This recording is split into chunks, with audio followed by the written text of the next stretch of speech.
I tried the Rainy 75, and you should too.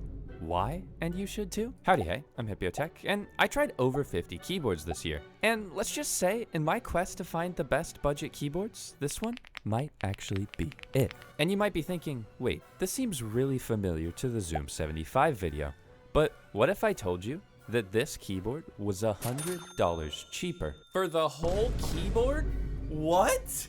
Yeah, we'll see about that. In this video, I'll be trying this very pretty keyboard, the Rainy 75, and I'll be putting it to the test to see if it's actually as good as it seems. Like, is this just a scam? And did I mention the twist? Because this keyboard is going to be entirely stock. I won't be doing any modding myself. Yes, even the stabilizers. Now you're probably thinking, Hipyo, you're insane. That's insane. You can't build a custom keyboard without modding it. It's not gonna be good. Well, fine. What if I hit my villain arc? What if I removed all of the foam? What if I went crazy and didn't put any foam in this keyboard and it sounded really good? What? It's raining, like rain. You get the joke. So that intro was really long-winded, but this video definitely deserves your time because this keyboard could potentially ruin everything. Now this video is sponsored by WOBKEY, however they did not review this video, they did not tell me what to say, and all of my thoughts are my own. Now I will have links down below, but please watch the whole video first.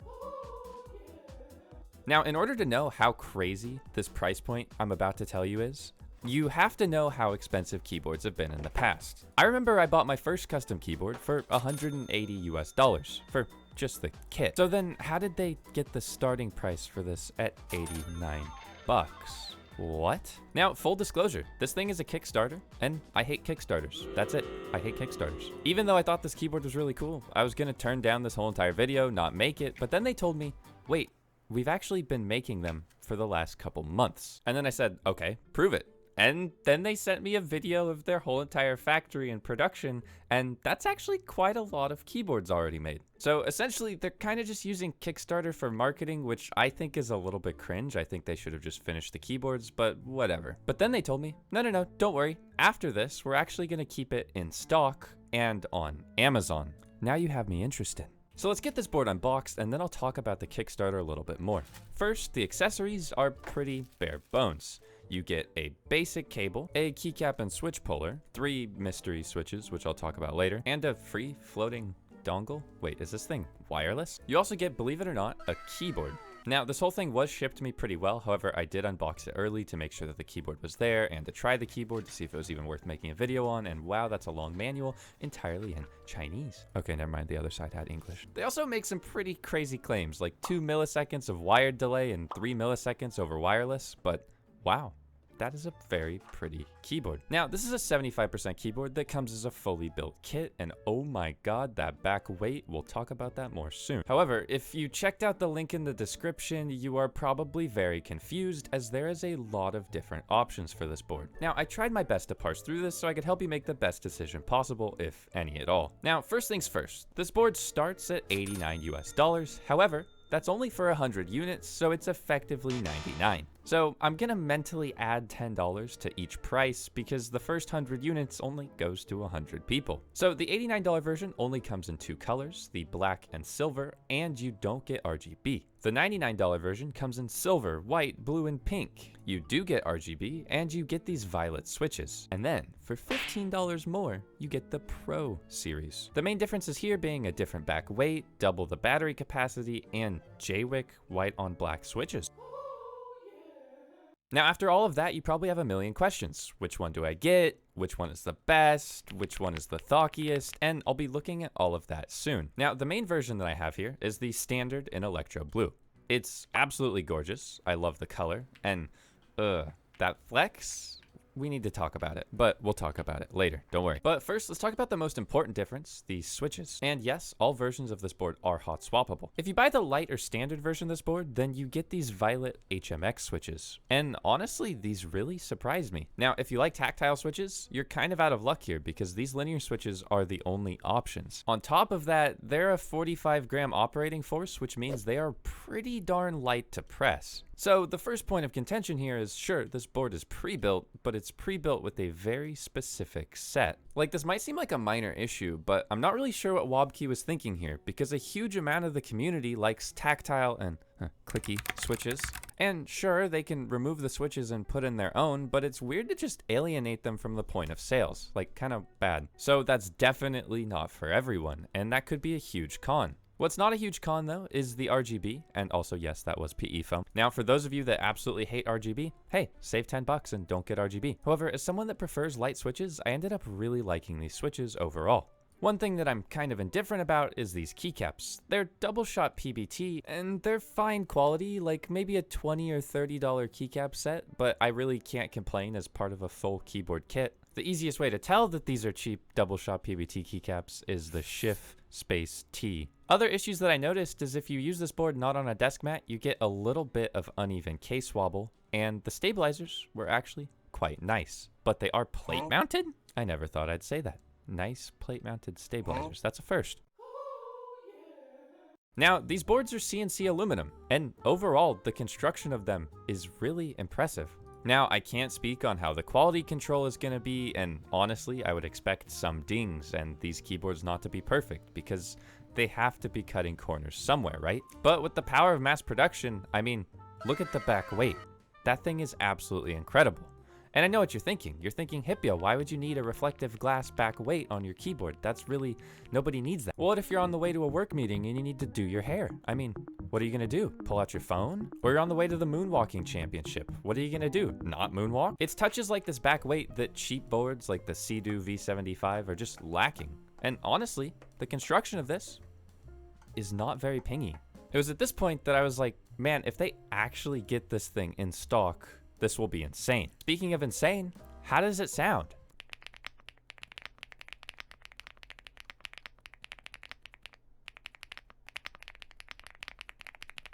I mean, sound is subjective, but frankly, this thing is incredible. Having a marbly or thocky sound on a keyboard that costs $100 is genuinely insane, and I wish that was there 2 years ago. Like, I don't think you guys understand how crazy this is. Let me just show you one of the first keyboards I built that was probably like a $200 and something budget build at the time. Just listen to this. I was proud of this. But what about the other switches, Hipyo? What about the JWICs? And this is where it gets a lot more interesting, because this board costs $15 more. Oh, that is insane. Now to me, it's definitely interesting that they made this premium offering to a budget keyboard. I mean, arguably an extra 15 bucks really isn't that insane, but it does make a visual change and a feel and sound change. Now, if you're someone with greasy fingers, I feel like this more premium silver weight is definitely harder to smudge, but it is less iconic than the glass weight on the other board. So which one do you think is better? Leave a comment. Now we're getting into very subjective territory, so take everything I say with a grain of salt. Granted, the rest of this video was also subjective territory, but you know what I mean. Now, JWIC switches have typically been known to be one of your more expensive switches. They aren't your cheapo 20 cent a switch things. So when I saw that the board was gonna come with them, I thought, oh, that's pretty exciting. It's definitely gonna be the best, right? Now they're a pretty standard factory lubed 50 gram bottom out linear switch, but I couldn't help but notice they had like just the tiniest bit of leaf ping that was kind of amplified when they were in the keyboard. Now, they do actually sound deeper than the violet switches, which kind of gives them a bit more of a thwack. However, in my opinion, I kind of ended up liking the violets more. Because of that, I personally wouldn't buy the more expensive version, even though I prefer the weight on it. Now, I'm going to be removing the foam soon, but let me give you a quick side-by-side and let me know what you think in the comments first.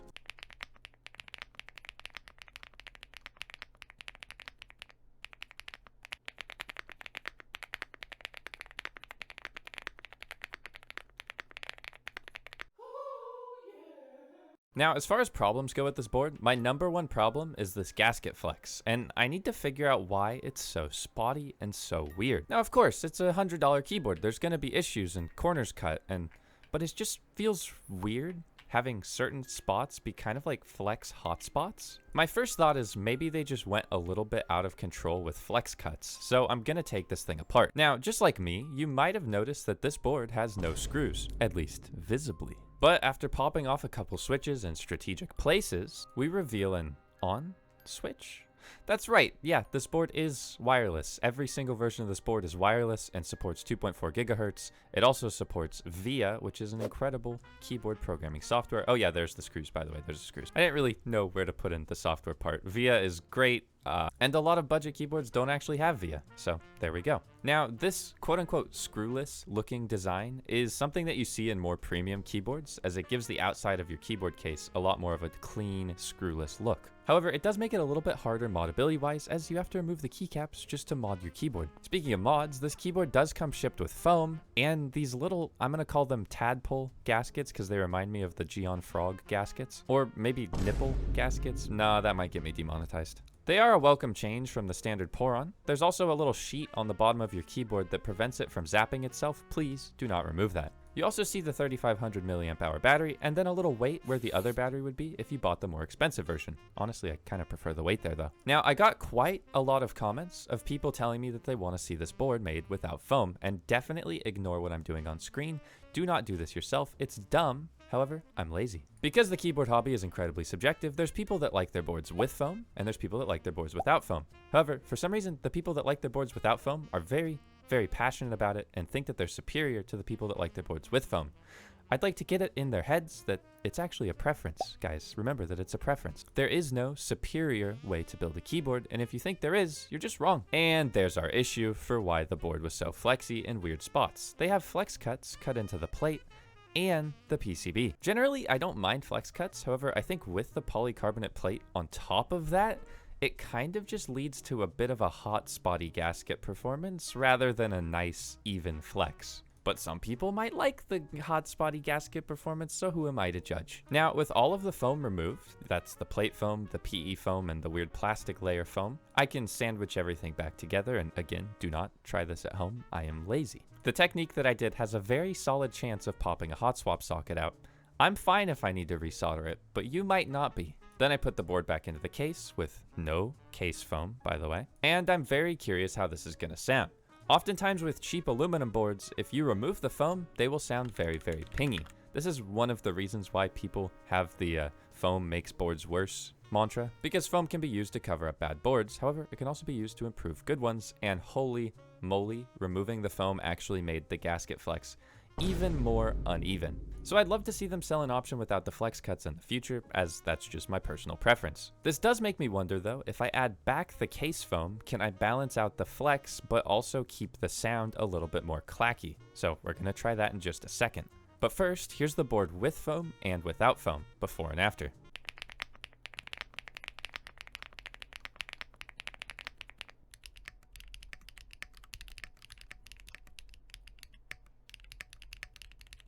Now personally I think that's a little bit too clacky, but I'm curious what you think. Next I put the case foam back in, but left all of the plate foams out of the board. Let me know what you think of this.